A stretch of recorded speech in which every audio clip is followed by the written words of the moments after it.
ओम नमः शिवाय, जय महाकाल, राधे राधे दोस्तों। साल 2024 में होलिका दहन जो मनाया जाएगा, यानी होलिका दहन जो होगा वो 24 मार्च 2024 रविवार के दिन होगा। और इस दिन आपको एक सूखा नारियल होलिका दहन में डाल देना है। इस तरह से इस उपाय को अगर आपने कर लिया तो धन की कमी आपके जीवन से दूर हो जाएगी।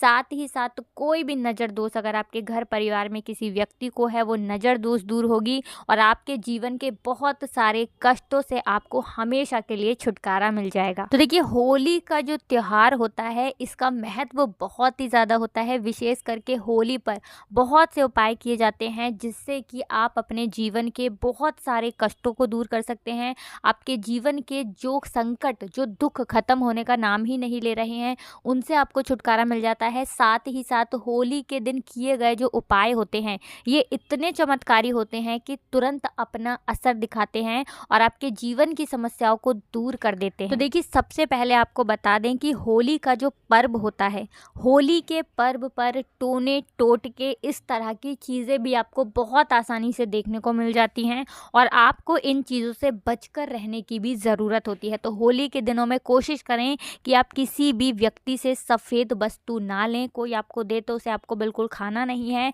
साथ ही साथ जितने भी चौराहे होते हैं उनसे भी आपको बच करके निकलना है, उन पर पैर अपना नहीं रखना है। तो चलिए जल्दी से बात कर लेते हैं कि एक सूखा नारियल का जो उपाय है आपको होलिका दहन वाले दिन किस तरह से होलिका दहन में डालना है और कैसे उपाय को करना है और इसका लाभ क्या है, इसका बेनिफिट क्या है। तो देखिए, लाभ इसका सबसे बड़ा यही है कि कोई भी शत्रु बाधा अगर आपके जीवन में आपको परेशान कर रही है, कोई भी व्यक्ति ऐसा है जो नहीं चाहता आप अपने जीवन में आगे बढ़ें, नज़र दोष कहीं ना कहीं किसी व्यक्ति की आपके जीवन को, आपके काम को प्रभावित कर रही है, या फिर आपके घर में धन हानि बहुत हो रही है, आपके घर में दुर्घटनाएं बहुत होती हैं, किसी न किसी व्यक्ति का स्वास्थ्य खराब रहता है, तो विशेष करके ये एक सूखे नारियल वाला उपाय तो आपको होलिका दहन वाले दिन ज़रूर से कर लेना चाहिए। तो चलिए जल्दी से बात कर लेते हैं उपाय को करने के लिए कौन कौन सी चीज़ें आपको लेनी है। देखिए, आपको एक नारियल लेना है। अब सूखा वाला नारियल लेना है आपको, जटा वाला। इतना ध्यान रहे कि पानी वाला नारियल धोखे से भी आपको नहीं लेना है। साथ ही साथ थोड़े से काले तिल लेने हैं, ठीक है ना, थोड़ा सा काला तिल ले लें। और आपको पीली सरसों लेनी है, वो भी ज़रा सी लेनी है। थोड़ा सा काला तिल, थोड़ी सी पीली सरसों। अब आपको करना क्या है, ये नारियल, काले तिल और पीली सरसों आपको 7 बार अपने सर के ऊपर से इसको घुमाना है, ठीक है ना, 7 बार उतारना है। कैसे उतारना है, घड़ी को आप उल्टा कर दीजिए। जैसे घड़ी को उल्टा चलाएंगे ना, जब हम घड़ी की सुइयों को उल्टा चलाएंगे, उस तरह से आपको 7 बार उतारना है। और आपको जलती हुई होलिका में इस नारियल को, काले तिल को और पीली सरसों को एक साथ डाल देना है।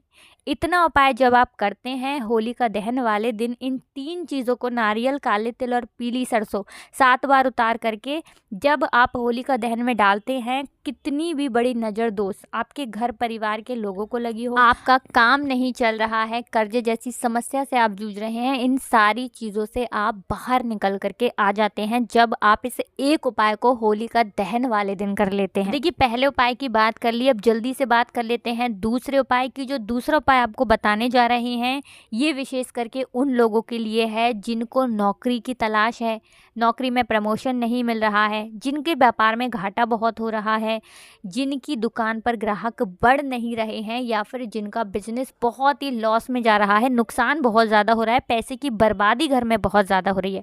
तो उन लोगों को क्या करना है, 21 गोमती चक्र लेने हैं। तो देखिए, 21 गोमती चक्र आपको जिस दिन होलिका दहन होता है उसी दिन रात के समय में, यानी शाम के समय में शिवलिंग पर चढ़ा देना है। महादेव से प्रार्थना कर लेनी है कि हमारा व्यापार, हमारी नौकरी लग जाए, हमारा व्यापार अच्छा चले, उसमें हानि ना हो और दिन पर दिन हम अपने जीवन में आगे बढ़ते जाएं। जो व्यक्ति होलिका दहन की रात को, यानी शाम के समय में महादेव की शिवलिंग पर 21 गोमती चक्र चढ़ा देता है, उसके बिजनेस में हमेशा उस व्यक्ति को फ़ायदा होता है और कभी भी उसको अपने व्यापार में, अपने बिजनेस बिजनेस में लॉस देखने को, नुकसान देखने को नहीं मिलता है। तो देखिए 2 उपाय की अभी तक बात कर ली, अब जल्दी से बात कर लेते हैं तीसरे उपाय की, जो कि आपको होलिका दहन वाले दिन ज़रूर करना चाहिए। इस उपाय को करने से आपको अक्षय पुण्य की प्राप्ति होती है। अक्षय पुण्य ऐसा पुण्य आपको मिलता है जो कि कभी क्षय नहीं होता है, यानी आपके घर परिवार पर जितने भी सदस्य हैं, ठीक है ना, जितने भी लोग आपके घर में रहते हैं, उनके जीवन में सुख और समृद्धि बढ़ती चली जाती है और कभी भी उन्हें अपने जीवन में कष्टों का, दुखों का सामना नहीं करना पड़ता है। तो देखिए आपको करना क्या है, जिस दिन होली का दहन होता है उस दिन आपको होलिका मैया के 7 चक्कर लगाने हैं, यानी जलती हुई जो अग्नि होती है होलिका दहन की, आपको 7 फेरे उसके लगाने हैं। 7 चक्कर आप लगाएंगे और इतना उपाय अगर आप होलिका दहन के दिन करते हैं तो आपको अक्षय पुण्य प्राप्त होता है, जिसके बाद आपके घर परिवार के सदस्य हमेशा अपने जीवन में सुख को प्राप्त करते हैं, कोई नज़र दोष उन्हें नहीं लगता है, कोई व्यापार में उनके हानि नहीं आती है। तो ये एक उपाय आपको होलिका दहन वाले दिन विशेष करके ज़रूर करना चाहिए। तो 3 उपाय की हमने बात कर ली है, अब जल्दी से बात कर लेते हैं चौथे उपाय की। देखिए जो चौथा उपाय आपको बताने जा रहे हैं, इस उपाय को अगर आपने होलिका दहन वाले दिन कर लिया तो मान के चलिए कि आपके जीवन के जो कष्ट हैं, जो दुख हैं, जो बहुत ज़्यादा बढ़ चुके हैं, कम होने का नाम ही नहीं ले रहे हैं, जीवन के कष्ट और दुख आपके जीवन से दूर होते चले जाते हैं और फिर कभी भी आपके जीवन में वो दुख, संकट, कष्ट लौट कर नहीं आते हैं। तो आपको करना क्या है, आपको होली वाले दिन से, यानी जिस दिन होली का दहन होता है ना, उस दिन से आपको बजरंग बाण का जो पाठ होता है उसको शुरू करना है। यानी बजरंग बाण का जो पाठ है उसे आपको करना है और 40 दिन तक आपको लगातार करना है। अब आपको ये इंटरनेट पर बहुत ही आसानी से मिल जाएगा। जो व्यक्ति होली के दिन से शुरू करके 40 दिनों तक इसका नियमित पाठ कर लेता है, उस व्यक्ति की सारी मनोकामनाओं को संकट मोचन हनुमान पूरा कर देते हैं। तो कोई भी ऐसी विषय ना जो पूरी ही नहीं होती है, जीवन के दुख, कष्ट, तकलीफ़ें कम ही नहीं होती हैं। तो ये एक उपाय आपको विशेष करके ज़रूर करना चाहिए, क्योंकि होली का जो पर्व होता है, होली के पर्व पर महादेव, संकट मोचन हनुमान और विष्णु भगवान का विशेष करके पूजन किया जाता है। और जो व्यक्ति इस उपाय को शुरू करके 40 दिन कर लेता है, उस व्यक्ति की मनोकामनाएं पूरी होती ही होती हैं। तो ये वाला उपाय भी आपको होली से शुरू करके ज़रूर करना चाहिए। देखिए इस उपाय को करने को आपको कहीं जाना नहीं है, आप अपने घर पर ही नियमित पाठ करें इसका और एक दीपक जलाएं अपने घर में हनुमान जी की मूर्ति, प्रतिमा के सामने। चाहें तो आप चमेली के तेल का दीपक जलाएं और अगर आपके पास चमेली का तेल नहीं है तो आप सरसों के तेल का दीपक भी जला सकते हैं। इस उपाय को आपको ज़रूर करना चाहिए अगर विश आपकी अभी तक कोई भी ऐसी है जो पूरी होती ही नहीं है। तो चलिए अब जल्दी से बात कर लेते हैं अपने लास्ट उपाय की, जो कि हमारा बहुत ही उत्तम उपाय है और बहुत ही छोटा भी है।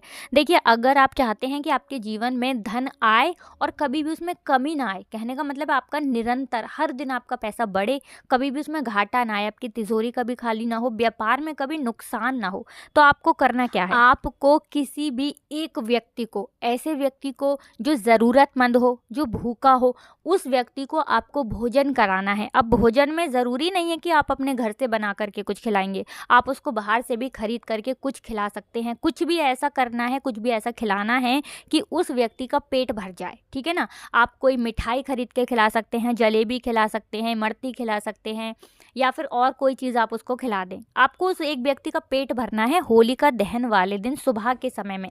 इस उपाय को जो व्यक्ति करता है कभी भी उसके घर में ना धन की कमी नहीं होती है, क्योंकि माँ लक्ष्मी अपनी विशेष कृपा उस व्यक्ति को हमेशा देती हैं। जो किसी भी एक व्यक्ति जो भूखा हो, जो ज़रूरतमंद हो, उस व्यक्ति का जब आप पेट भर देते हैं तो विश्वास मानिएगा इससे अचूक उपाय कोई होता नहीं है आपके घर की निर्धनता और गरीबी को दूर करने के लिए। तो कोशिश करें कि ये एक उपाय आप विशेष करके होली वाले दिन ज़रूर करें, जिस दिन होली का दहन है।